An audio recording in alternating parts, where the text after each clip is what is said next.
فبتتحول ساعتها بدل ما بتكون مجني عليه من الشيطان الى انك بتكون موظف شغال عند الشيطان، ومن غير ما تحس بتبدأ تساعده عشان يحقق التارجت بتاعه. في ظل زحمة الحياة وتجارب وخبرات مرينا بيها، ناس قابلناهم وناس سبناهم، وفي ظل سعينا ورا شغلانة بنتمناها وحياة معينة كان نفسنا نحققها، في ظل كل يوم بنمر بيه بتجارب ومواقف جديدة كونت ذكرياتنا وأثرت على شخصيتنا. في عز الرحلة دي نسينا احنا مين وعايزين ايه وايه اللي وصلنا للي احنا فيه ده دلوقتي. ويا ترى هل احنا راضيين عن نفسينا ولا بنصحى كل يوم عايزين نغير الواقع؟ يا ترى اشتغلت الشغلانه اللي بتحبها ولا اشتغلت عشان المفروض تشتغل وخلاص؟ يا ترى اتجوزنا اللي حبيناهم ولا اتجوزنا عشان قطر الجواز ما يفوتناش؟ مهما كانت الظروف والمواقف والخبرات اللي مريت بيها في رحله حياتك، احب اطمنك واقولك ان لسه في امل، لسه عندك القدره في التغيير من نفسك لاحسن نسخه تحب تشوف نفسك فيها. وعلشان كده قررت اعمل سلسله فيديوهات ليك، عشان لو قررت انك فعلا تغير من نفسك وتشوف نفسك في المرايه في احسن صوره ليك، الفيديوهات دي هتكون هي دليلك في رحله حياتك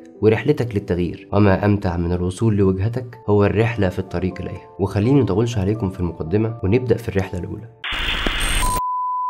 انا حزين ولا مكتئب؟ السؤال اللي اكيد مر عليك قبل كده اكتر من مره. كنت في شغلانه وبعد ما كنت مطمن ومكمل في شغلي والدنيا زي الفل، اترفدت من شغلي وانا كنت مخطوبه ولسه مفركشه بعد ما اكتشفت خيانته ليا، ومن ساعتها وانا جالي اكتئاب ومش قادره اواجه حياتي تماما. الموضوع كله بيكون عباره عن لحظه واحده ممكن تتغير وتغير معاك حاجات كتير في شخصيتك. لان ببساطه زي ما في علم الرياضيات رمز واحد في المعادله كفيل يشقلب المعادله كلها، حياتك برضو ممكن في لحظه واحده ما بتكونش عامل حسابها، مجرد ما بتتغير بيحصل معاها تغيرات كتير جدا في مسار حياتك. طب وهل يا ترى ده حزن ولا اكتئاب ولا ايه بالظبط؟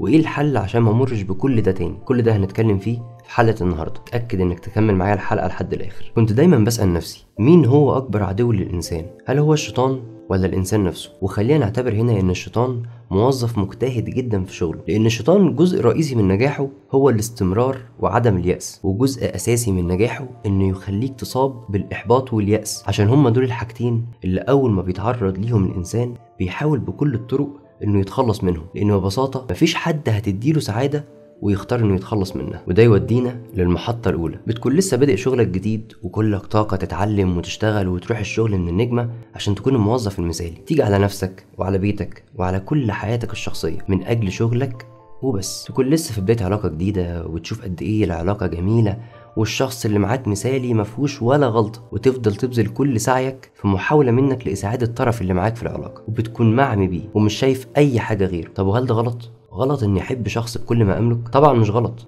مش غلط اننا نحب الطرف التاني في العلاقه، بس في فرق كبير اننا نحب الطرف التاني ونكون شايفين بيه مش معميين بيه، لان للاسف ده بيخلينا في مرحله ما نقدرش نحكم فيها على الافعال والمواقف السلبيه، وده بيخليك ما بتعرفش تشوف عيوب الطرف التاني، وده غلط عشان بتلاقي نفسك بعد كده بتفوق على شخص معاك غير اللي انت حبيته. وده يودينا للمحطه التانيه. في المحطه دي انت بتكون بتكمل في كل حاجه لمجرد انك ما ينفعش توقف، فبتبقى كل حاجه بتحصل في حياتك هي عباره عن تحصيل حاصل. بتكمل في وظيفه عشان مش عارف تكون في وظيفه تانيه غيرها، خايف تبدا من الاول مع ناس جديده وبيئه عمل مختلفه، فبتوصل لمرحله اللي عرفه احسن من اللي ما عرفوش، وتوصل معاك انك تكمل في علاقه انت مش مرتاح فيها وشايف الشخص اللي معاك مش مناسب ليك، بس انتوا بقالكوا كام سنه مع بعض فمش هينفع اسيب دلوقتي ولا هينفع اواجه او اغير دلوقتي. فبيكون الحل من وجهه نظرك انك تكمل على نفس الحال. اصل انت لسه هتعرف على حد تاني؟ ما الشخص اللي معايا ده عارفني وعارف عيوبي، انا ما عنديش طاقه اعرف نفسي على حد تاني او اعاتب الشخص اللي معايا بعد كل الفتره دي. ويستمر الحال بالشكل ده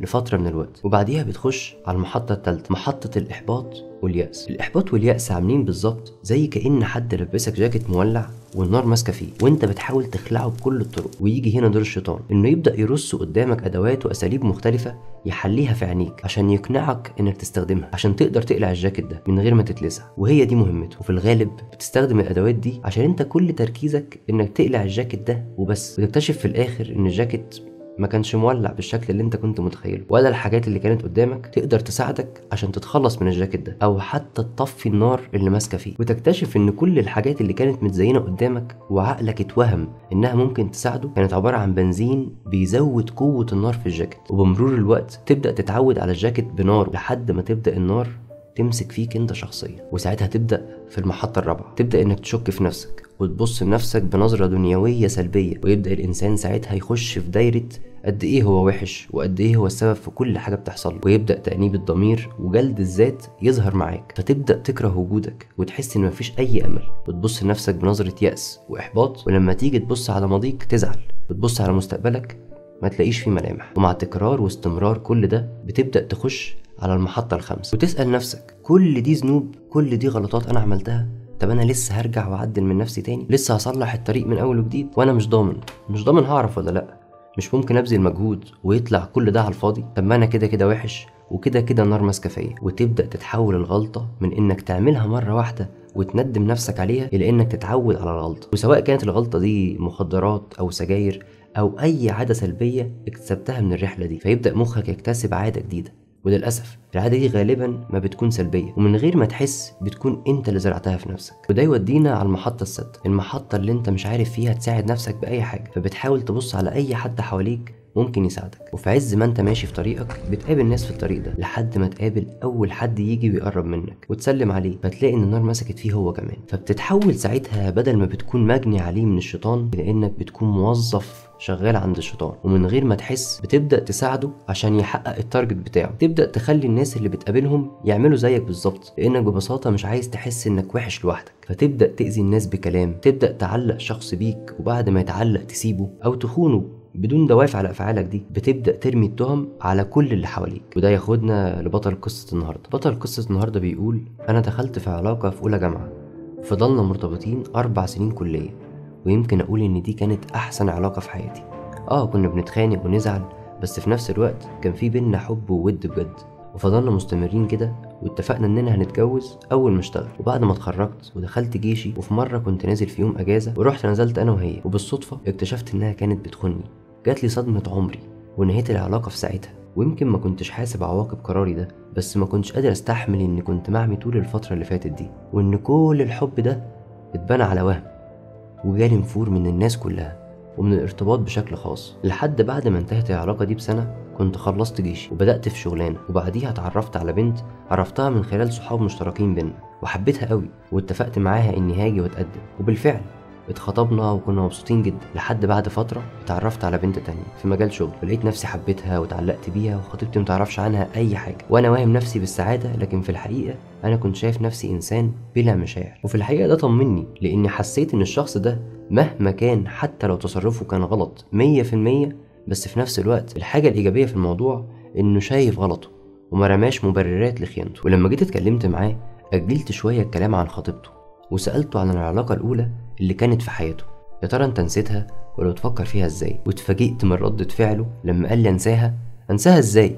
دي أذتني أذى مستحيل أنساه، ولو كان ينفع كنت هرد لها الأذى ده وأخونها زي ما خانتني بالظبط. وساعتها عرفت منبع خيانته الحقيقي جاي منين. وسألته بعديها: انت خطيبتك دلوقتي شايفها ازاي؟ فلقيته بيقول لي: انا بحبها وعمري ما اقدر اجرحها او اذيها. واتأكدت ساعتها ان خيانته ما كانتش لخطيبته بشكل خاص، خيانته كانت مشاعر انتقامية ناحية الطرف الاول، وكانت مكبوتة من ساعتها. واول ما ارتبط بخطيبته عقله اختلط عليه الامر، وبدأ انه يأذي الشخص اللي في دايرته في محاولة منه انه يرضي غضبه المتخزن من الماضي اللي جواه. وده يخلينا نفكر اكتر ونشوف هل فعلا الشخص الخاين خاين بطبيعته؟ طب هل في حد عبارة عن شر مطلق في العموم، ولا كل واحد فينا جواه شخص مجروح او مأذي وضعيف وبيحاول بشتى الطرق انه يخبيه ويحميه من المجتمع؟ وللأسف في الطريق انه يحميه بيخليه يدوس على ناس كتير في طريقه ويأذيهم من غير ما ياخد باله. ودي واحدة من الادوات اللي الشيطان بيزينها لك ويوهمك انك لما تعمل كده هتبقى مستريح، ومن غير ما تاخد بالك بتتحول تدريجيا انك بتكون موظف عند الشيطان. وزي ما اتأذيت مرة قبل كده، انت بتخلي عقلك يرفض الاذى ده من خلال انك تصب اذاك على كل اللي حواليك. علشان كده دايما بنتكلم كتير عن اهمية التعافي من اي علاقة قديمة قبل ما ندخل في علاقة جديدة، لان ساعات المشاكل ما بتكونش في الشخص اللي معانا، بس بتكون نتيجة بسبب مشاكل قديمة مكبوتة جوانا وطلعت مع شخص ملوش اي ذنب فيها. في اوقات كتير بنركز على المشكلة اللي قدامنا وننسى هو كل ده بدأ منين وايه اللي وصلك للمرحلة دي. بتنسى النقطة اللي ابتدى منها كل شيء وتمسك في الحاجات الفرعية اللي الشيطان حطها قدامك، وتبدأ ترمي حجج وتحط لنفسك شماعات عشان تحاول تتخلص من احساس تأنيب الضمير وجلد الذات ده. وده ياخدنا للمحطة السابعة. ما هم اللي يستاهلوا، هم اللي خلوني اتحول للشخص ده. ايوه طب بس انت خنتهم. ما هم لو كانوا مهتمين بيا ما كنتش اضطريت اني اعمل كده. ويمكن كل المحطات اللي فاتت كنت هقول عليك ان انت المجني عليه، لكن دلوقتي انت قررت تأذي وبمزاجك، وبدل ما بتغلط نفسك انت بترمي كل التهم على اللي حواليك بمحاولة من انك تبنج عقلك. وبالفعل بطل قصة النهارده بيكمل ويقول انه بدأ يشك في خطيبته انها بتخونه وفرحهم قرب، ومش عارف اكمل ولا عارف اعمل ايه. حاسس ان في جوايا شعورين، واحد حاسس بتأنيب الضمير وواحد حاسس بغضب وحزن، وشايف ان كل الناس بما فيهم خطيبتي يستاهلوا اي حاجة وحشة ممكن اكون بعملها غصب عني. عايز اقولك ان احساسك اللي موجود دلوقتي ده معناه ان لسه في جواك الشخص الكويس اللي حاسس بتأثير سلبي عليه، وشخص تاني هو اللي بيسكت صوت ضميرك اللي جواك، شخص بيحاول يدافع عن الشخصية الضعيفة اللي جواك. بس للأسف انت بالشكل ده بتشيل ناس ذنب حاجة هما ملهمش ذنب فيها. ولو أول مرة حسيت بوجع بعد انفصالك من علاقتك الأولى علشان اتأذيت، فصدقني المرة دي الأذى والوجع اللي هتحس بيه هيكون مضاعف، عشان انت يمكن أول مرة ما تكونش انت الشخص السيء في العلاقة، بس المرة دي الشخص السيء اللي هتشوفه هو انت. واحنا بنقدر نسامح الناس اللي حوالينا ونسامح التأثير اللي سابوه جوانا، بس اللي فعلا صعب ننساه التأثير اللي احنا سببناه للناس، خصوصا لو التأثير ده كان تأثير سلبي. هتلاقي نفسك في كل مرة بتبص فيها للمراية مش مسامح الشخص اللي انت شايفه فيها، مع انك شفته كتير قبل كده. بس اللي حصل ان الانسان بيتعود على الشيء وبينسى اسبابه. ولو رجعنا مع بعض الاول الفيديو وشفنا القصة من اولها هتفهم فعلا اجابة السؤال اللي في اول الحلقة: انا حزين ولا مكتئب؟ واحب اقولك انك ولا حزين ولا مكتئب، بس الرحلة دي